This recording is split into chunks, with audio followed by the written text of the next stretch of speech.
This is Matthew Kratter's Bitcoin University. Today I want to talk about the Bitcoin Strategic Reserve. This is how it started and how it's going. It started with Hal Finney running Bitcoin in early January of 2009, and now we have the establishment of the Strategic Bitcoin Reserve by the United States. This was something that I feared was not going to happen. Just a couple days ago, I made this video after Trump tweeted that he wanted to include XRP and Solana and Cardano in a crypto strategic reserve. And it looks like the pressure we put on him may have helped. There was a huge outcry on Twitter, obviously. I said in that video, is this art of deal negotiating tactics, asking for lots of different cryptos, then scaling it back to just Bitcoin? I said, no, probably not. But credit where credit is due.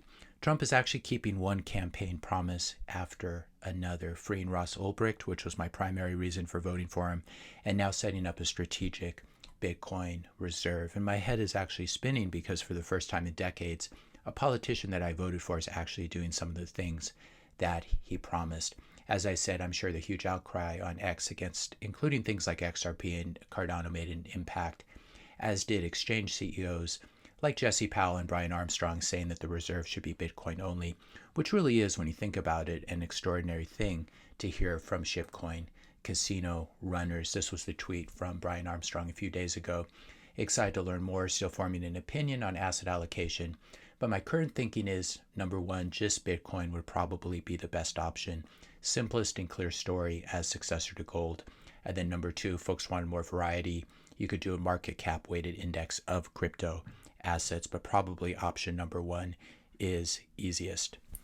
So let's take a brief look at this executive order. Again, this is not legislation that's been passed by Congress and signed by the president. This is an executive order, and it remains to be seen whether there'll be a legislative follow-up. One problem with executive orders is they can be undone by the next administration. So let's read what's actually in this executive order. Donald Trump establishes the Strategic Bitcoin Reserve and the U.S. Digital Asset Stockpile. The order creates a strategic Bitcoin reserve that will treat Bitcoin as a reserve asset like gold. The strategic Bitcoin reserve will be capitalized with Bitcoin owned by the Department of Treasury that was forfeited as part of criminal or civil asset forfeiture proceedings. This is very much in line with Nietzsche, who said that everything that the state says is a lie and everything the state has is stolen. In this case, these were all forfeited Bitcoin, but the fact remains that they do have it now, and other agencies will evaluate their legal authority to transfer any Bitcoin owned by those agencies to the Strategic Bitcoin Reserve.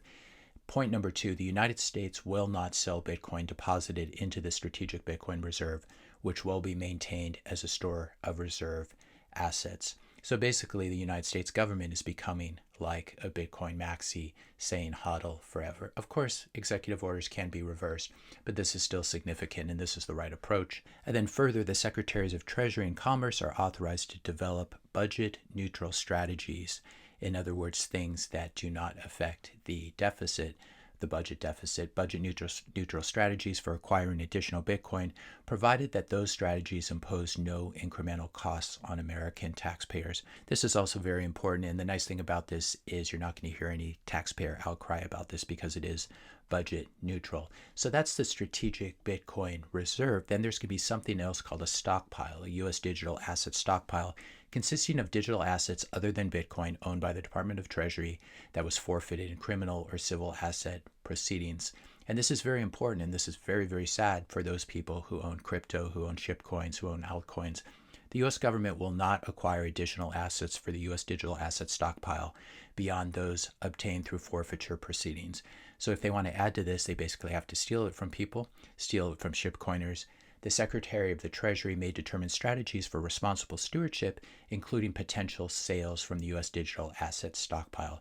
So one of the things they could do here is they could sell their shitcoins and use that to buy more Bitcoin. That would be a budget neutral strategy. So this is extremely bad news for the XRP army, for the Cardano people, and for all the shitcoiners out there. And then what's really, really surreal, at least for me to see, is to see a fact sheet from the White House like this, basically saying the things that we've been talking about on this channel since 2019.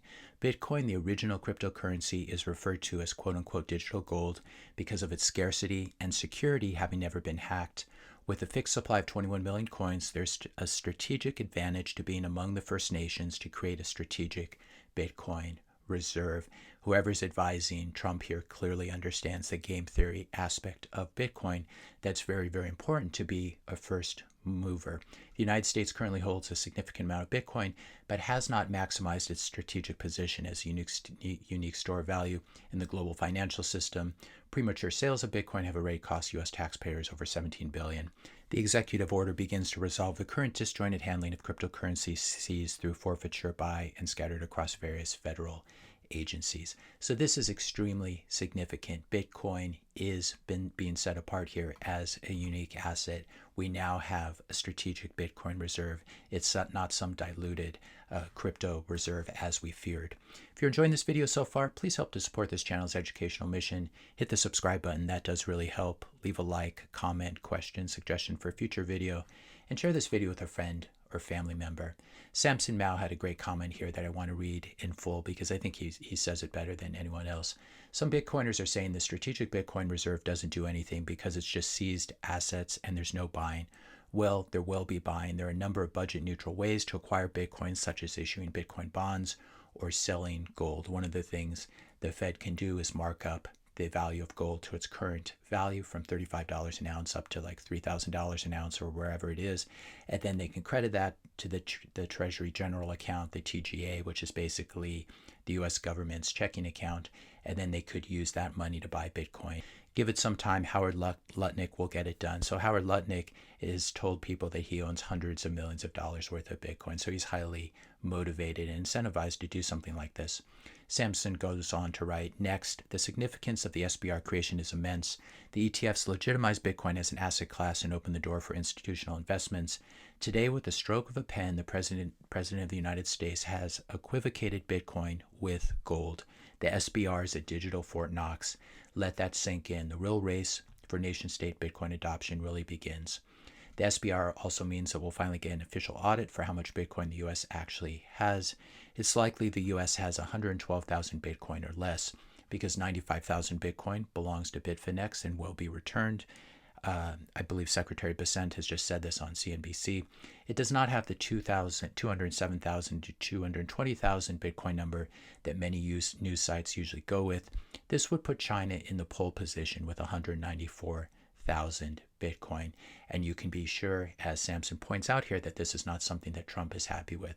So I think we're basically guaranteed that Trump and Howard Lutnick and Bessent will do everything they can to increase the U.S. government holdings of Bitcoin, at least beyond what China owns. That makes perfect sense. And if you understand Trump's psychology, you would expect that. Pierre Rochard points out in this tweet their budget-neutral strategies for acquiring Bitcoin other than stealing it. You can sell other assets to buy Bitcoin. That is budget-neutral. So you could sell the other shipcoins the U.S. government's holding. You can issue zero-interest bit bonds. That's budget-neutral, maybe even positive. These would basically be treasury bonds with sort of a chaser of Bitcoin. We can talk more about that in a later video. You can cut wasteful spending and use the savings to buy Bitcoin. That is budget neutral. So one of the things they could do is they could say we've cut these programs using Doge and Elon's Doge, and then we could allocate that capital to buy Bitcoin, and that would not further blow out the budget deficit. So I would expect to see the U.S. government beginning to buy Bitcoin. The prediction from no coiners has always been the U.S. government's going to ban Bitcoin.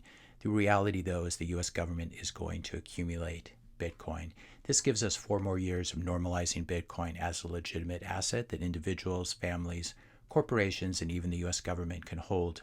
Bitcoin just got the official seal of approval from the federal government, from the U.S. government, and no other altcoin did. Again, you and I knew Bitcoin had value before we had Big Daddy government bless it, but let's face the fact that the majority of people are really pretty much sheeple. And so the U.S. government legitimizing Bitcoin will actually matter quite a bit to the majority of the population. As Samson pointed out, the race for nation-state accumulation of Bitcoin just got kicked into high gear. I like Alex Gladstein's comment here. Many thoughts, but mainly the historical irony of the world reserve currency issuer voluntarily and formally establishing a stockpile of its most likely successor, that is Bitcoin, and thereby accelerating that possible outcome is wild, just like we drew it up. The suggestion here, of course, is that Bitcoin will be the new global reserve currency and the new global reserve asset, just as US dollars and US treasuries have fulfilled those functions in the past. And the ironic thing, of course, is that the US government, by doing this, really is undermining itself as the global reserve currency issuer. We spoke a couple days ago about the El Salvador being crushed by the IMF with their demands that they no longer use Bitcoin. Pierre Rochard points out here, what's the IMF going to do about Bitcoin adoption now? The IMF is basically an arm of the US government. That's who has the most influence over it. So what's the IMF going to do about Bitcoin adoption now that the US is adopting it? They're in no position to dictate what we're going to buy. They're in a bad position, a very bad position. They don't have the cards. They're gambling with paper money. They should be thanking the president. So bad news for the IMF is good news for humanity. And I'll end with Julian Farr's post here, which is pretty funny and really applies to all the shipcoins. The XRP army should be ecstatic. The United States government and Ripple now have the exact same strategy for XRP.